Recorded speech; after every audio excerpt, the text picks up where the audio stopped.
Bismillahirrahmanirrahim. Assalamualaikum warahmatullahi wabarakatuh. Alhamdulillahirabbil alamin.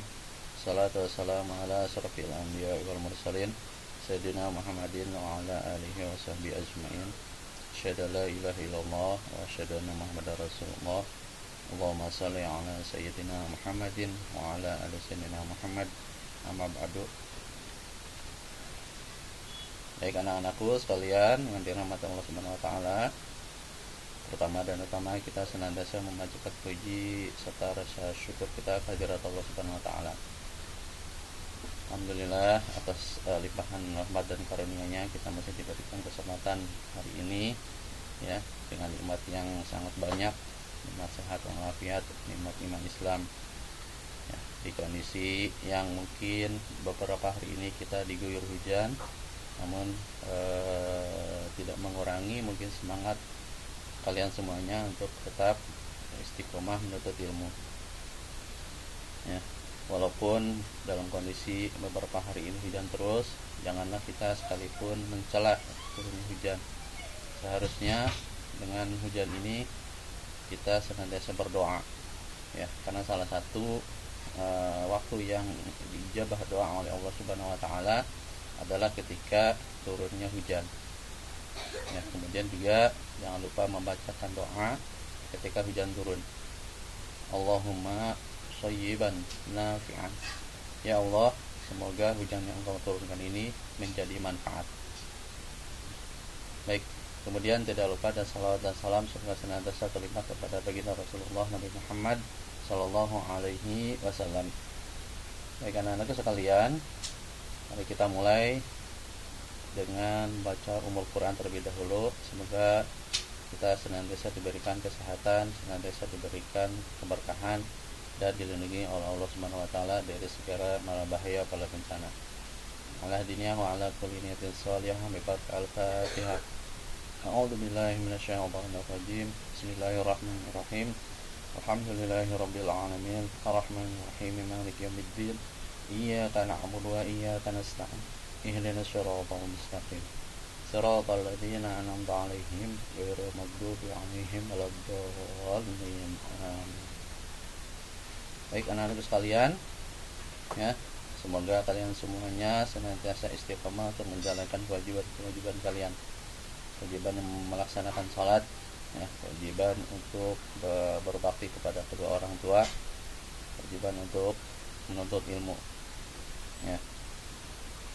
Baik, anak sekalian, Bapak kali ini akan melanjutkan pembahasan tentang keutamaan menuntut ilmu.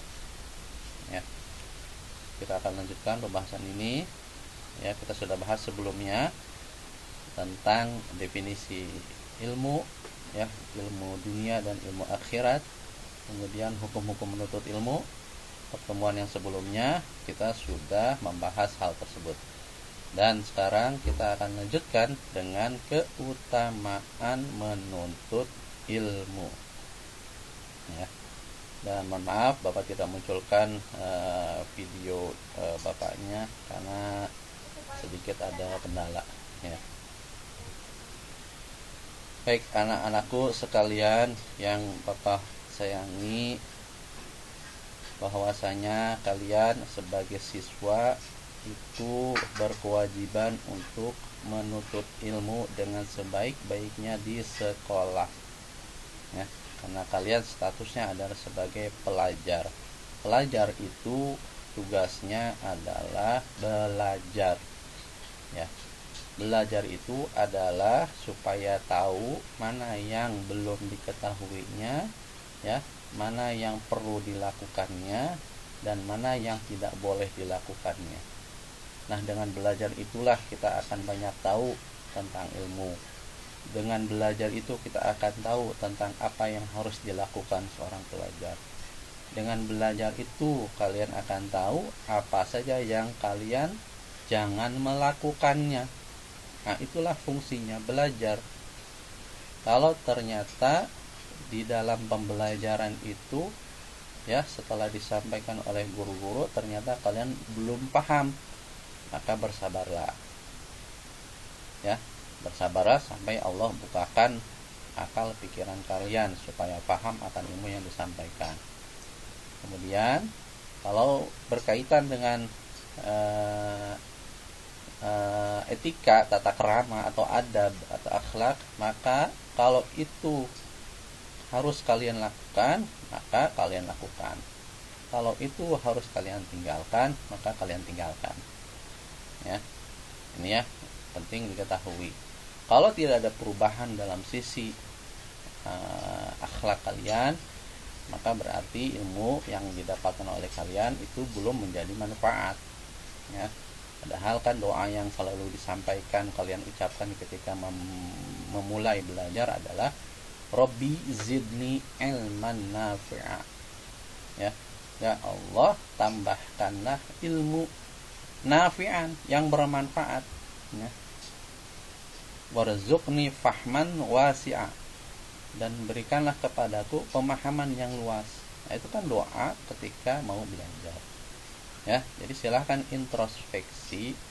Ya, kalau ada hal-hal yang ternyata kalian masih lakukan sebagai seorang pelajar, ya, misalkan malas untuk belajarnya, ya, tidak hormat sama orang tua, tidak disiplin, ya, datang ke sekolah penampilannya tidak mencerminkan sebagai seorang pelajar, ya, karena masih banyak yang ke sekolah itu dari pakaiannya tidak sopan, ya, hanya memakai kaos saja, rambutnya gondrong, bahkan ada yang diwarnain.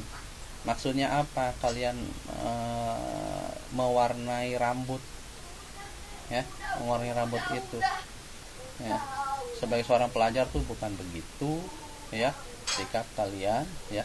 Terus sudah begitu datang ke sekolah, ya, seolah-olah nggak masalah lah, paling dimarahin doang. Wah, ini berarti sudah menyepelekan guru-guru kalian di sekolah, ya. Jadi tolong, ya, kalian sebagai seorang pelajar ketika akan datang ke sekolah ada keperluan, ya, silahkan pakai pakaian yang rapi, pakaian yang memakai kemeja, rambut sudah rapi, tidak diwarnain, ya. Buktikan kalian seorang pelajar, ya, yang namanya sudah datang ke sekolah dengan penampilan yang bukan mencerminkan pelajar. Lantas apa yang mesti didoakan sama kalian oleh guru-guru kalian, ya. Oke, itu ya. Baik, kita akan mulai. Yang pertama, ya, keutamaan menuntut ilmu ialah akan diangkat derajatnya, ya. Seorang muslim yang dia menuntut ilmu, dia akan diangkat derajatnya oleh siapa? Oleh Allah Subhanahu wa ta'ala. Di dalam surat Al-Mujadilah ayat 11 Allah berfirman, A'udzubillahi minasyaitonir rajim.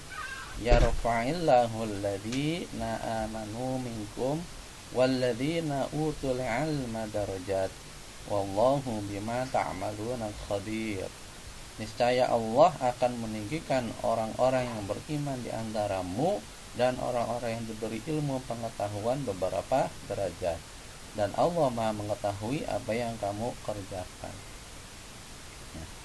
Jadi, ya, Allah yang akan meninggikan derajat kita karena keilmuan kita. Seseorang itu diangkat derajatnya bukan karena hartanya.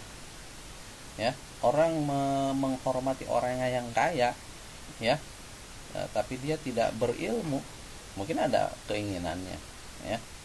Nah, jadi oleh Allah itu tidak diangkat orang yang kaya itu. Tapi kalau orang kaya dia berilmu, maka dengan ilmunya dia diangkat, ya. Nah, kemudian orang karena keturunan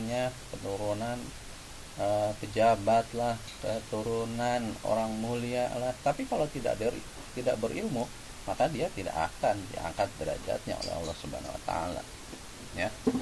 Ini kemuliaan yang pertama tentang orang-orang yang senantiasa menuntut ilmu, ya. Itu sudah pasti Allah sudah janjikan di surat Al-Mujadilah ini, ya. Jadi kalian harus senantiasa istiqomah menuntut ilmu, apalagi menuntut ilmu akhirat. Bukan derajat dari Allah yang sebenarnya kita minta, tapi keselamatan dunia dan akhirat. Kalau derajat mah insya Allah itu mah Allah yang akan mengaturnya. Tapi kita itu menuntut ilmu, kepentingan kita, tujuan kita adalah untuk selamat dunia dan akhirat, ya. Ilmu agama itu. Oke ya. Yang kedua,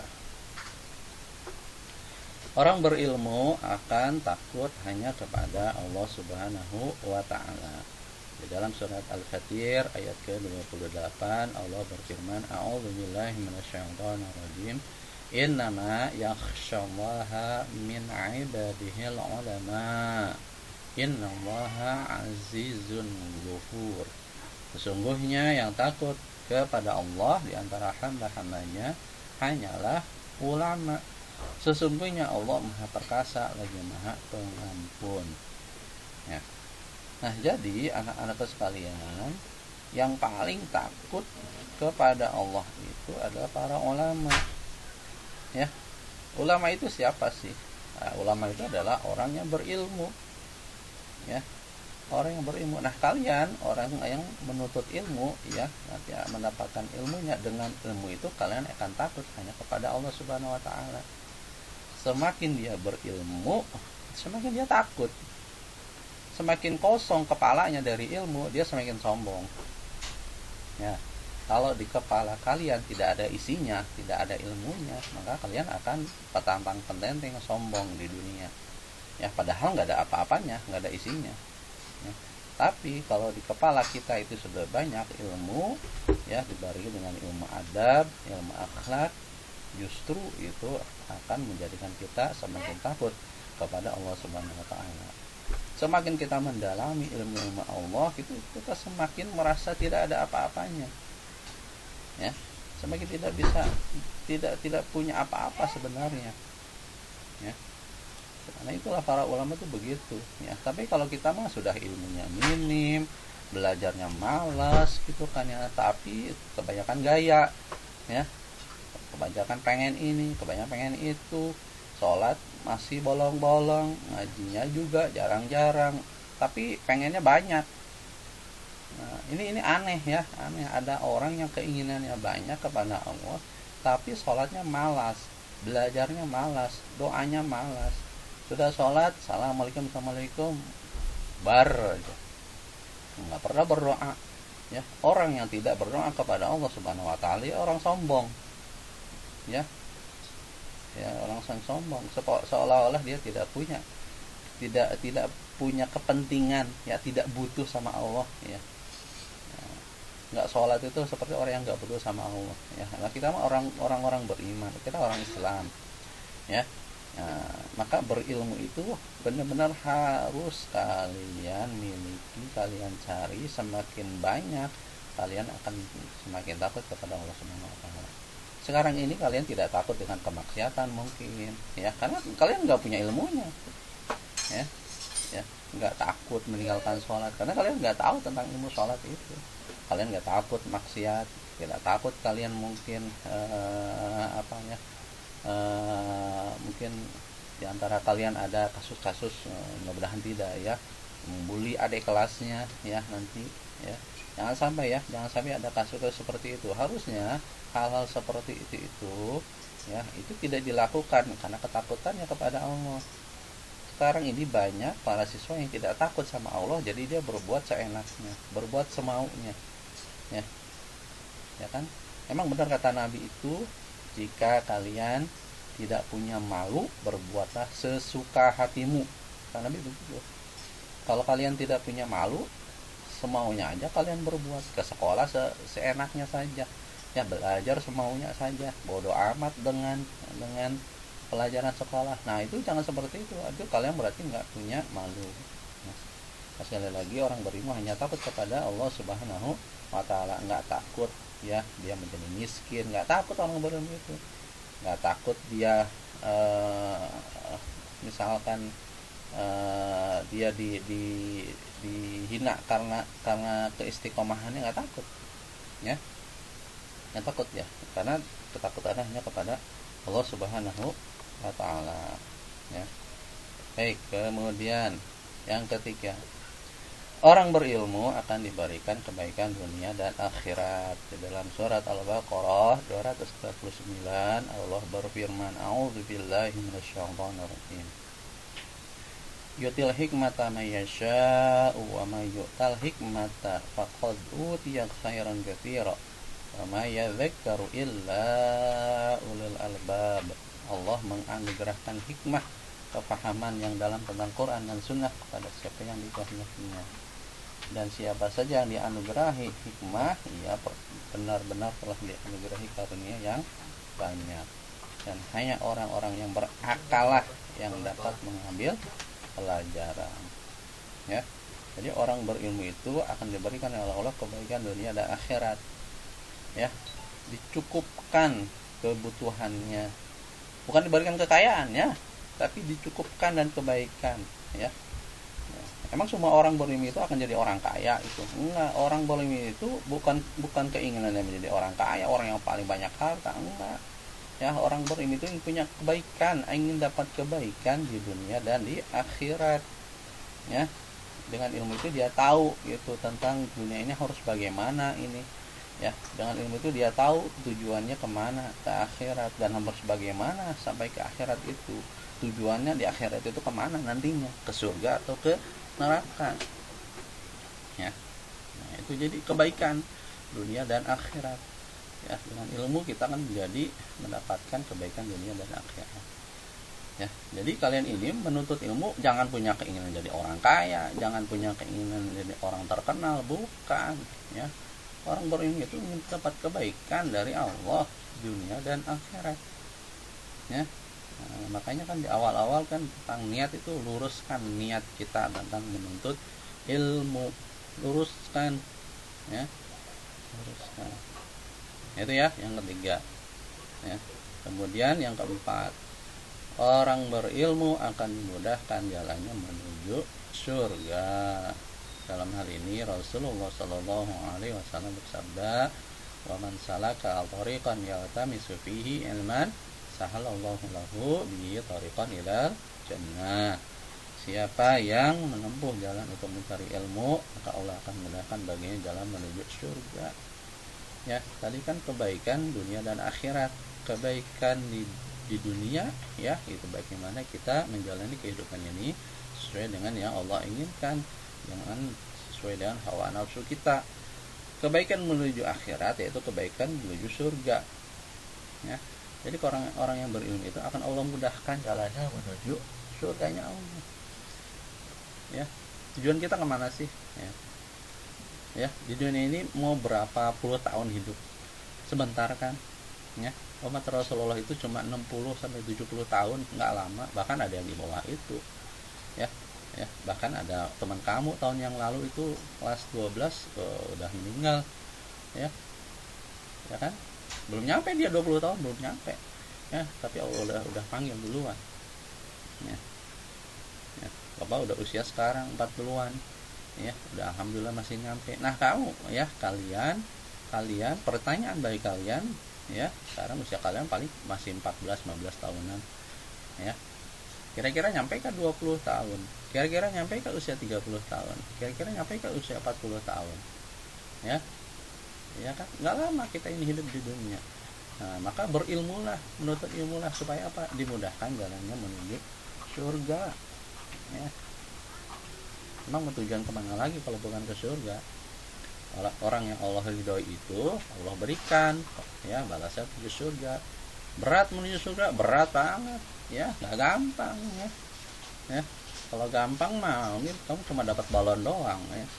Nah, tapi ini dapat surga itu ya Allah, ya Rabbi, itu adalah penghargaan setinggi-tingginya dari Allah untuk kita yang melaksanakan apa yang Allah perintahkan. Ya, mau kan masuk surga? Pasti mau. Kalau ditanya siapapun yang jarang sholat pun pasti mau masuk surga. Nggak ada yang mau masuk neraka. Ya, kecuali kalau keimanan sudah hilang, ya. Kalau keimanan masih ada walaupun nggak pernah sholat, ya pasti mau masuk surga. Cuman ya, dia jalannya nggak diikutin. Kadang-kadang kita ini punya tujuan tapi jalannya kemana-mana. Kalian punya tujuan mau berangkat ke Jakarta, Tapi jalan yang kalian ikutin itu kemana-mana dulu, jalan-jalan dulu ya, ke Bandung dulu lah, ke Semarang dulu lah, makin jauh lah. Harusnya fokus ya, jalan menuju Jakarta ya, fokus ya. Sama kalau nggak fokus jalan menuju surga ya nanti jalan-jalan dulu ke yang lainnya ya, ke neraka dulu lah ya, jalan-jalannya ya. Nah fokuslah biar kita memang fokus ke jalan menuju surganya Allah Subhanahu wa Ta'ala. Yang kelima, orang yang berilmu akan memiliki pahala yang kekal. Nah ini hadis Nabi ya, yang mungkin sudah pada pernah dengar. Idza matal insanu inqata'a amaluhu illa min salasatin min shadaqatin jariyah wa ilmin yuntafa'u bihi wa walidin shalih yad'u lahu. Jika seorang meninggal, maka terputuslah amalannya kecuali 3 perkara, yaitu sedekah jariyah, ilmu yang bermanfaat, atau doa anak yang saleh. Ya. Nah, ini ya, kalau kalian ingin punya pahala jariyah, pahala yang tak terputus-putus balasannya, 3 perkara ini. Sedekah jariyah, ilmu yang bermanfaat, atau doa anak yang saleh. Sedekah jariyah, nah ini ya. Kalian harus melatih diri memberikan sedekah ya, memberikan infak ya. Kemana lah? Ke masjid kah? Ke anak yatim kah? Ke tetangga ya, yang duafa ya, atau siapapun ya. Sedekah jariyah ya. Ya, sedekah terbaik adalah bukan sedekah harta sisa, bukan. Yang harta terbaik yang harus diberikan. Ini mah harta sisa ya. Gopay 1000 itu mah harta sisa ya. Ya. Coba beri yang terbaik untuk sedekah itu ya. Ya tadi pialanya mau surga tapi sedekahnya minim banget ya. Nah, ya, gimana tuh ya. Nah, yang kedua ilmu yang bermanfaat. Nah, kalian punya ilmu harus bermanfaat, paling tidak untuk diri sendiri, manfaatkan untuk diri sendiri. Kalau guru sudah mengatakan, bapak sudah mengatakan, ayo sholat itu wajibnya, laksanakan sholat, itu berarti ilmunya bermanfaat. Kalau udah bapak sampaikan berkali-kali menyampaikan tapi kalian tidak melaksanakan, berarti ilmunya nggak manfaat tuh ya, nggak bermanfaat tuh ya. Nanti kalau di akhirat kan nanti ditanya nih bapak nih, hey nih Pak Yusuf nih ya, sudah apa yang sudah disampaikan sama anak-anakmu ya? Oh sudah ya Allah, aku sudah sampaikan sholat itu wajib ya. Nah tinggal kalian ditanya, nah hei kalian si fulan yang gurunya dulu Pak Yusuf di dunia, Pak Yusuf sudah merintahkan sholat belum? Kalau bapak pernah menyampaikan dan kalian tidak mengikuti, itu kalian yang tanggung dosanya ya. Tapi kalau bapak tidak pernah menyampaikan, kalian bisa nuntut bapak ya. Enggak, belum pernah tuh Pak Yusuf belum pernah nyampaikan wajibnya sholat 5 waktu, nah bapak yang kena tuh. Tapi kan sekarang bapak udah sampaikan, nah kalian tuh tanggung sendiri kalau di akhirat Allah nanya ya. Nah itu ilmu yang bermanfaat. Nah selain ilmu bermanfaat untuk diri sendiri, juga untuk orang lain ya, ngajak orang lain benar, ngajak orang lain baik, nah itu berarti ilmunya bermanfaat ya, pahala kebaikannya akan terus ngalir. Sebaliknya, kalau kalian ngajak kepada keburukan, orang lain berbuat buruk karena kalian, nah pahala dosanya juga kalian juga akan dapatin tuh ya, dapat bonus dosanya dari orang yang kalian ajak nggak benar itu ya. Ya silakan pilih mau ngajak yang benar, mau ngajak yang nggak benar ya, dua-duanya itu punya jariyahnya, baik pahala jariyah maupun dosa jariyahnya. Kemudian yang selanjutnya doa anak yang sholih ya. Ya ini bagi para orang tua harus menjadikan anak yang sholih. Kalian juga kan suatu saat kalau Allah berikan umur panjang jadi orang tua ya, menjadi anak-anaknya jadi anak yang sholih. Nah baik ya, itu mungkin ya 5 keutamaan menuntut ilmu ya. Ingat, apa yang disampaikan oleh bapak ini bukan jadi hanya ilmu saja, tapi harus diamalkan dalam kehidupan sehari-hari, baru itu jadi ilmu yang bermanfaat. Baik anak sekalian, jangan lupa bagi kalian yang belum melaksanakan sholat sunnah duha, laksanakan. Dan tugasnya nanti lihat di Google Classroom, dan juga setiap minggu ya kalian harus menyetorkan bacaan Al-Qur'annya Minggu yang lalu 4 surat dan 1 doa, Al-Fatihah, An-Nas, Al-Falaq, dan Al-Ikhlas plus doa setelah sholat duha. Sekarang lanjutkan 3 surat yang selanjutnya, yaitu surat Al-Lahab, kemudian An-Nasr, ya, kemudian Al-Kafirun. 3 surat itu dibaca via VN, lalu sampaikan japri ke WA Bapak, ditunggu. Yang minggu yang lalu belum menyampaikan tugasnya, silahkan ditunggu. Ya, itu bentuk tanggung jawab kalian sebagai siswa dengan melaksanakan tugas yang diberikan oleh guru kalian. Baik, itu saja yang bisa disampaikan pada kesempatan kali ini. Semoga menjadi ilmu yang bermanfaat. Mohon maaf atas segala kekurangannya. Mari kita tutup dengan membaca istighfar, hamdalah, dan doa penutup majelis. Astagfirullahaladzim, astagfirullahaladzim, astagfirullahaladzim. Alhamdulillahi rabbil alamin. Subhanaka Allahumma wa bihamdika asyhadu an la ilaha illa anta astaghfiruka wa atubu ilaika. Wabillahi taufiq wal hidayah. Assalamualaikum warahmatullahi wabarakatuh.